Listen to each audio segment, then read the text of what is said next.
2015 is the year of the ASEAN's integration as the ASEAN Economic Community.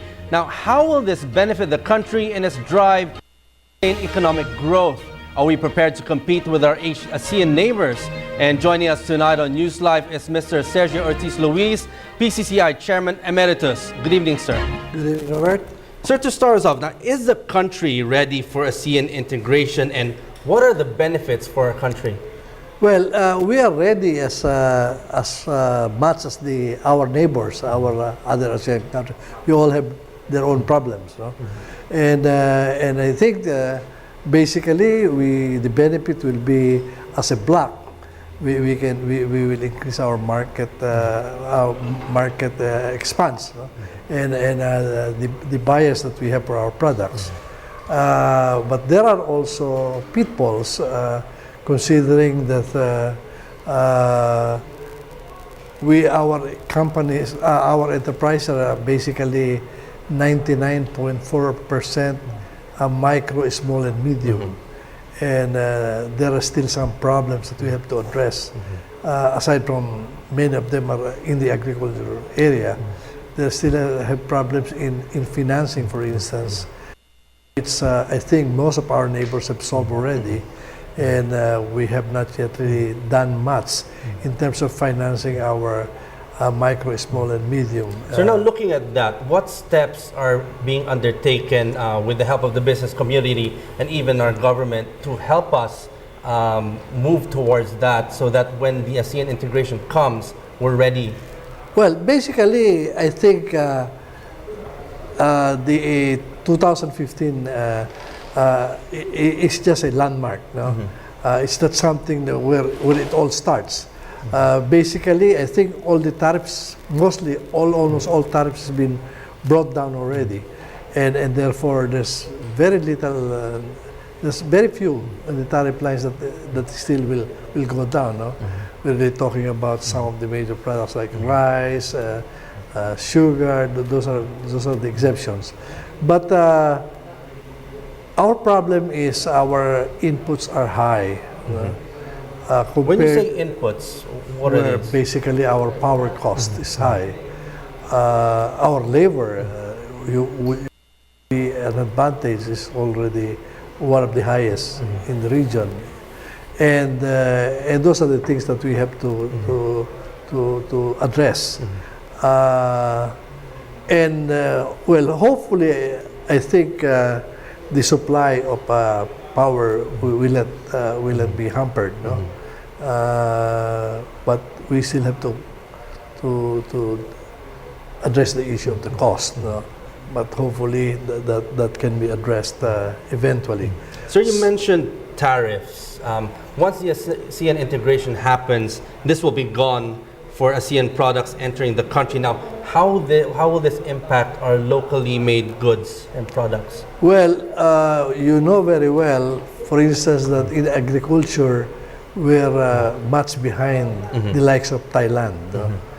Superior yung mga agricultural products nila, especially the fruits. No? I mean, we all know that for instance, right now, the lanzones of Thailand is sold at 450 per kilo. And the local lanzones is about 100 pesos per kilo. No?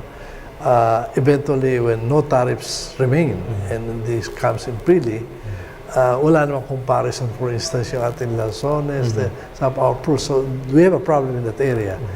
And our small and medium companies who are probably selling to the malls, to the big malls, can be displaced by imports of products that are produced with lower, without tariffs. No? Now, how can we help this sector with that? Well, there's got to be some safety nets. No? I think the agriculture sector is crying for some safety nets, some assistance. And small and medium company. I'm not worried about the exporters because they're already battling it out in the international market. So, but we have to improve our investment in to lower our cost.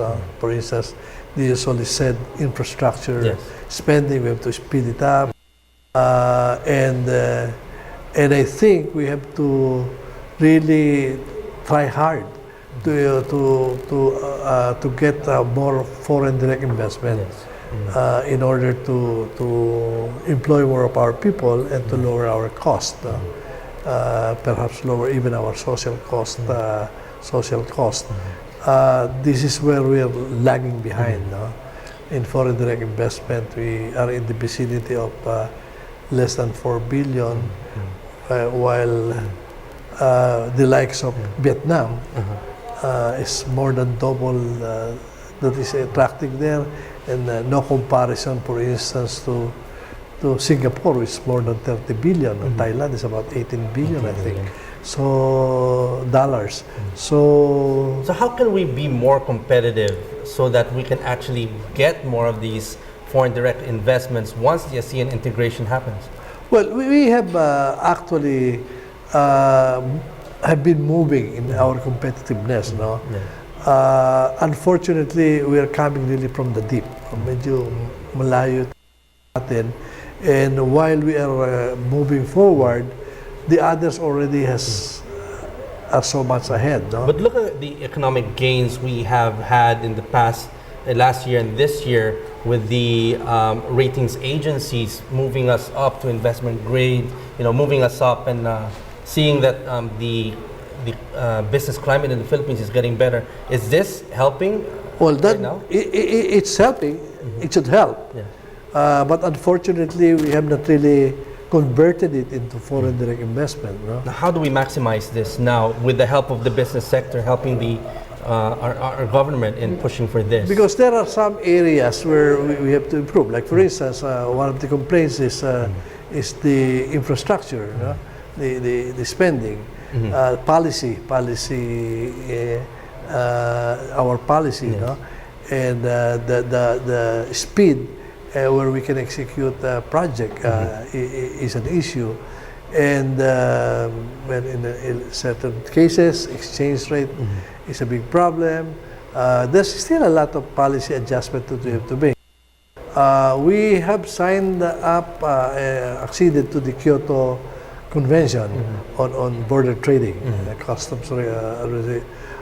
We still have to pass, for instance, our Customs Modernization Act, which puts us in a lot of disadvantage. And people look at this as something that investors look at this as something that is important. Well, there will be an argument about our nationalistic provision on ownership, and it's something that we really have to address sometime or another. So now, concerns also have been raised on the competitiveness of our banking and financial institutions. Now, what strategies should be adopted to ensure that these sectors could keep up with the ASEAN's top banks and financial institutions? Well, we're opening now the banking sector for everybody.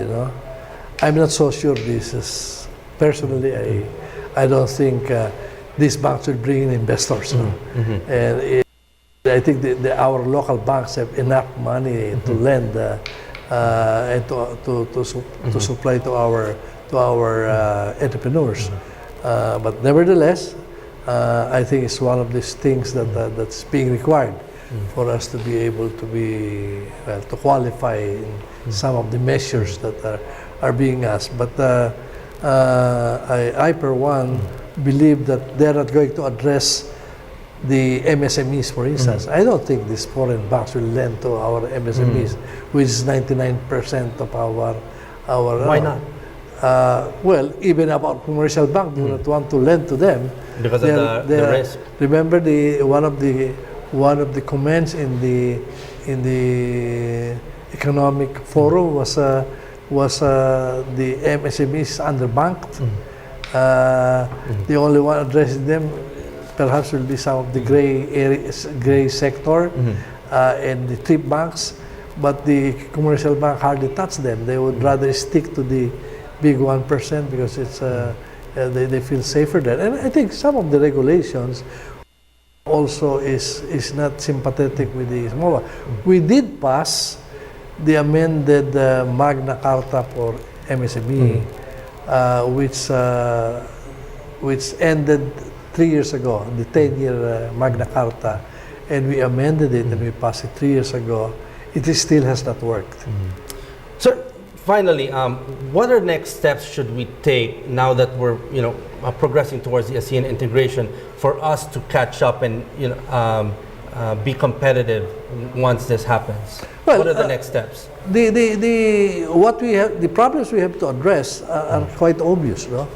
Our cost, some policy which prohibit us from being able to compete, our power, and some safety nets for those who will be affected. No? You remember before, we have safety nets when we acceded to the WTO. We have safety nets for the agriculture, and they disappeared. And that is why many of our agriculture